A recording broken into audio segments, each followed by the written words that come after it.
In this installment of Asked and Answered, I'll explain the rules for taking and using photographs or footage of people in your blog, your videos, and other media. And stick around till the end because I've got a special bonus for you.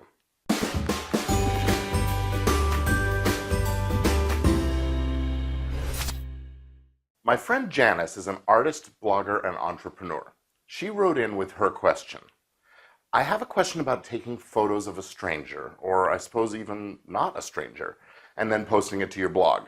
There's some sort of constitutional right mixed with art, mixed with freedom of expression, mixed with a violation of privacy. So I'd love to know where the line is drawn. Well, thanks for your question, Janice. This is one that comes up quite a bit, actually.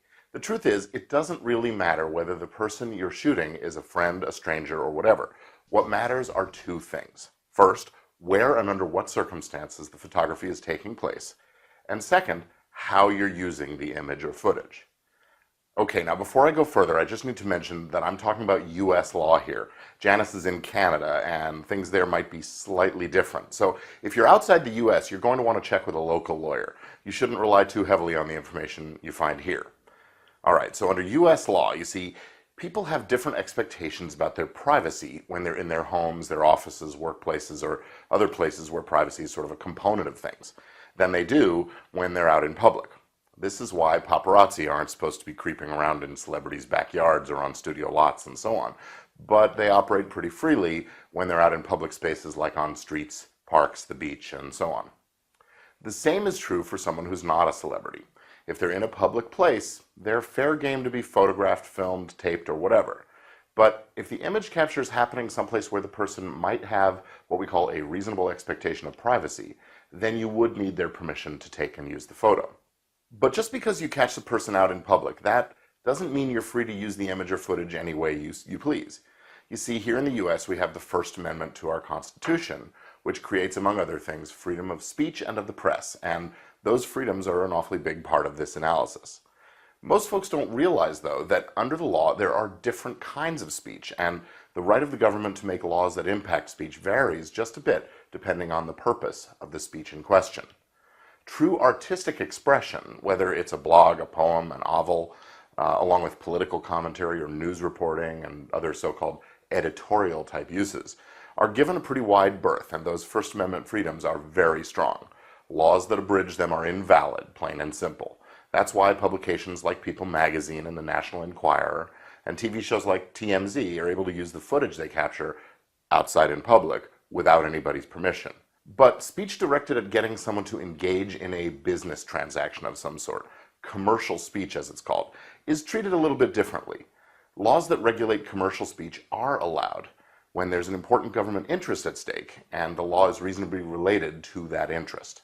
So, under most states' laws, it's not okay to use a photo you catch of someone in a public place as part of an advertisement, for example. That's what got Duane Reade drugstores into trouble when they tweeted an image of Katherine Heigl carrying one of their shopping bags out in the world. Ms. Heigl didn't like it one bit that they tweeted this and created the implication that the actual statement, that she shopped in their store. So she sued.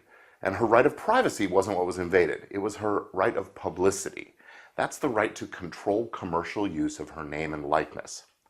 Now, what's interesting is that if TMZ had tweeted the same image, just reporting that Catherine was seen shopping in New York City, it probably would have been fine. But because the message came directly from the store's Twitter account, it took on a different, more commercial meaning. It looks like an endorsement, and that gives rise to possible liability. So if you photograph or film your friend or even a stranger, and then you use that photo to illustrate a story on your blog, it's probably more of that editorial kind of use. But if you're using that blog post to sell something, it could cross over into the commercial arena and you could find yourself in a predicament. But there's one more potential pitfall you want to watch out for. You have to be careful that the juxtaposition of the photo with the blog post doesn't create some kind of a false implication. For example, say you use a photo of a nice grandfatherly looking man sitting on a park bench as part of a blog post about child molesters.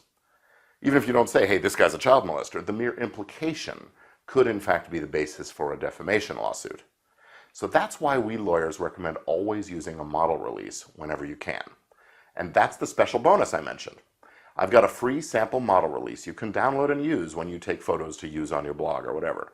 Just jump on over to firemark.com/model release, all one word, to get it.